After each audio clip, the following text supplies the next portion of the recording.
We believe there are different ways of knowing, that the thinker and the practitioner have equally valuable wisdoms worth airing, that relationship and context matter for the ways in which we perceive reality.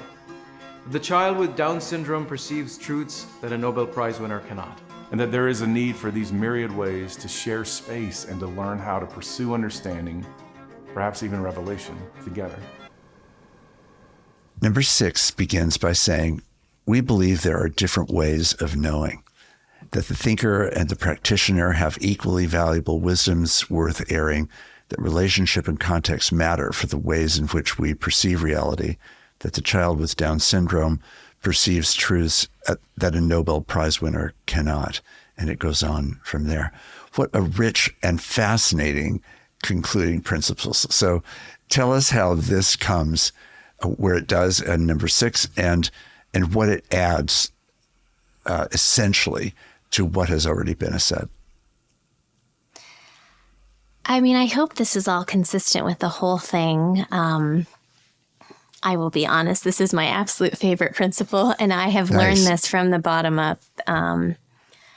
It's hard to describe in words, but I think we all probably can call to mind. I mean, ideally, if there are people of faith and churchgoers listening, ideally this happens in a congregational setting, in a church setting, probably one of the last few institutions that allows this to happen. But I think it can also happen cross-vocationally. The delight, again, this gets to the power of encounter as well, that the delight that occurs when people stay long together with very different cognitions. Like there's so many different kinds of diversity in the world, and all of it is worthy of, honoring. But there's something about the way in which each of us accesses what is real, distinct from one another, that I think is like this glorious piece of what it is to be made in God's image. The infinity of that image. I perceive the world very differently than a painter does, than someone who is a full-time chef, than a musician.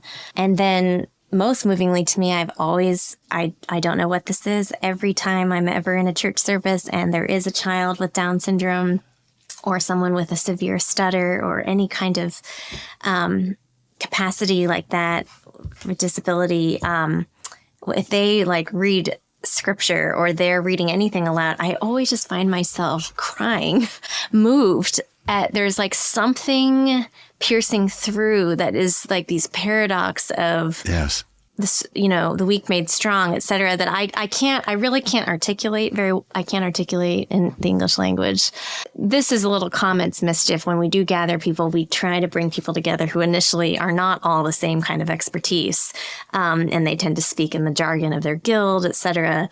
And so this was both kind of a theory of change thing that we, of course, there's a lot of stuff around cross-disciplinary, and that does happen in the academy to a degree, but we want to get beyond just a certain kind of guild formed cognition and more into how do doers and public intellectuals converse together and enrich one another instead of being at loggerheads, and how can we set the conditions for that, both in our pages and then more in gathering. But yeah, I think, there's something in here also some might see sneaking in, frankly, a bit of a deep, value of all life here. I mean, there are political implications to what we're saying, and that's intentional. This was a way of bringing full circle the very first principle, which is that all human beings have infinite value and worth, all manifest the image of God. And that happens through a delightful, truly infinite array of means. And when those come into contact with one another, something really holy can occur. I think it's how God designed us to be in communion. Well, when I reached this the first time I read it, it felt like a huge exclamation point to me. And the reason is, I think, because of what you're saying. It was, if you begin with the affirmation of what it means to be a human being because of who God has shown himself to be through Jesus Christ, and you then walk through the 2 through 5 principles that have been outlined, then you come to, in a way, something that could either be actually its own number 1, or it could be its own number 6, or it could be embedded in 2 through 5, because everything else really hinges and turns on on what it is that we claim to know, and why ever it is that we claim to know it is always present in our whole human experience every day, whether we ever use that language or not. We're functioning out of a confidence in some cases, maybe an anxiety in other cases, about what we think we know and or don't know. And so to have this here feels as though it, in a way, like a flywheel, it sends you back to number one and sends you back through 2 through 5. And it motivates like an engine, this ongoing work of knowing that every one of us is engaged every moment of every day. Even if we don't look at our knowing, we are functioning out of some places by which we have come to have confidence or uncertainty about what we know. And so for this to be here felt to me as though it was a kind of capstone, because it holds the engine that actually drives all the other things. And then to realize the diversity of knowing, which it so beautifully underscores, and the perceptions that so many different people with so many different kinds of knowing expresses, is just extraordinarily powerful. And your example of a person with Down syndrome, for example, for me, it's been someone primarily with cerebral palsy.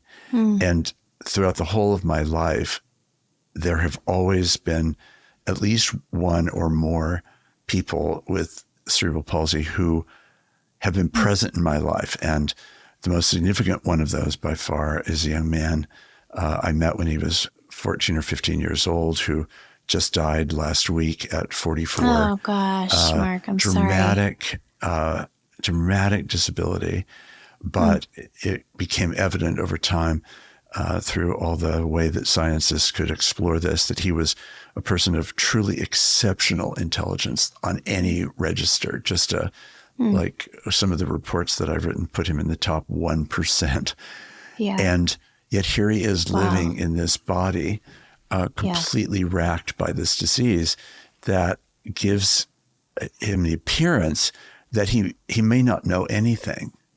But in actual fact, he was able briefly for a period of time in his teens to write some essays, which I would love to share with you, Anne. To write some essays that give a window into his understanding and knowing of the world that, since I first encountered it 28 years ago, has really been like a fugue line through my life. And and a week from now, approximately, I'll be doing his memorial service, which is really going to be a celebration of seeing him when he was largely unseen or unseeable. Or seen or unseeable in part. Whereas this universe of a human being that he was present if you had the opportunity to be able to come to discover that. But, you know, as this paragraph captures and points to so beautifully, I would give up all kinds of other sorts of knowing just to know, as Dustin has known the world and known God in a way that is transformative to me. Yes. That was so beautifully put. But I think, you know, we're in a moment where, rightly put, you know, a lot of people are asking, what is reality? Right. And something about this, at least in the context of the other principles and in the context of our own belief of the arc of history and hopefully some moral coherence in all this, eschatological coherence, that it was an attempt to crack back open the door to say, we may not all be able to see or feel or certainly experience the same reality, but that may not be something to be so scared of entirely. I think what we need, again, is, and this wraps it all together, is a little more patience with encounter, a little more, I mean, all the other things that precede this. Yes. And actually, how could we see our different ways of knowing as a great gift?